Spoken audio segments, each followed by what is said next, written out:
we thought about how would we do an anti-mood board. So what does anti mean to us? Well, I think anti is rebel. From the beginning, we talked about the idea of going against the grain. So there's rebels all around. It can be in fashion, it can be in art, it can be in film. Movies. We've tried to break down the rebels of each industry. They all seems to be outcasts and misfits. This invisible string that ties them all together. And that invisible string is this whole concept of anti.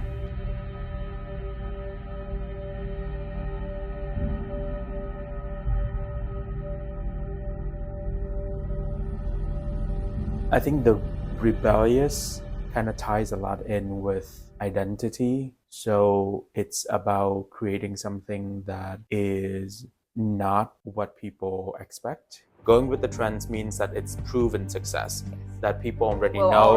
They'll definitely come, they'll definitely love it, absolutely. And they already are familiar with that aesthetic, and comfortable with it. Exactly. But there's also the way to be anti. And I think that is the riskier approach. However, that's also when great ideas and new trends come about. You can be the trendsetter. The first time someone does something like this, it's kind of like, what's going on with that? That's so weird, that's so odd. You start to see new things that will then becomes the trend.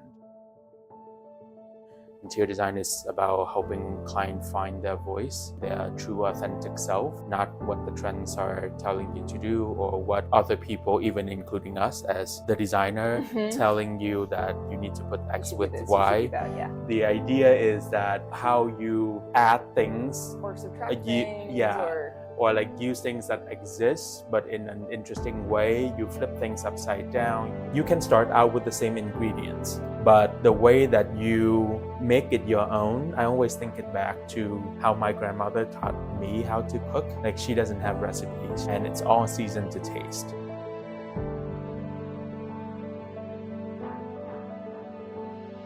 So I think that kind of resonates with me as we design, is that there's no set recipe of how to make a room looks cozy or how to make a space feel warm, or there's no set recipe.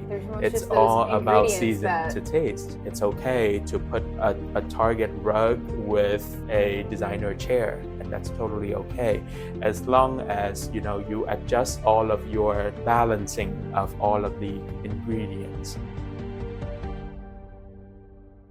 There's these overall statements about like, this is good taste or this is bad taste or trending style. So if you're not fitting directly into that one specific style at the time, then you're not necessarily of good taste. But it seems as though like this idea of a specific style, like that's not what you should be working toward with your space or your concept. The way that you alter a style will be seasoned to taste. Bringing my grandmother back in, she always forbid me to say that the food is disgusting.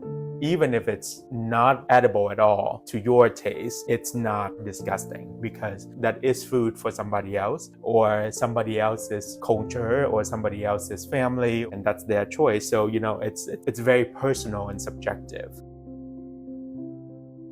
I think mixing high-lows are really the fun part of design, and it doesn't matter if that comes from Target or it comes from a collector's house. So it's collected, right? Have you heard the term like dopamine dressing? Yes. You heard that? So it's like an outfit that makes you feel good. Like it's almost like dopamine designing. Yeah. As long as that truly represents you, or represents the concept of what you're trying to do.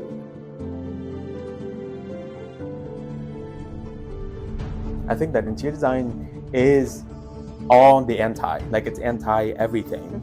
It's anti-traditional, it's the industrial, it's anti-contemporary. It's anti-style. It's not about like one single... Once you box yourself into one style, or that's when it loses that. It's about that special combination. It's about that every space is a reflection of whether the concept, the persona, or the owner.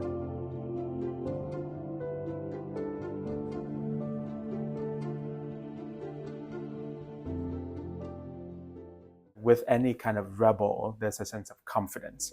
And I think when you radiate confidence, people will be attracted to it. This home board is celebrating all of the misfits, celebrating all of the strange things, because I think that that's where geniusness happens.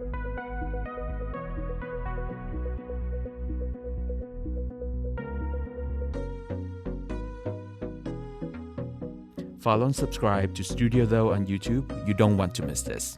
Happy thowing. Happy doing!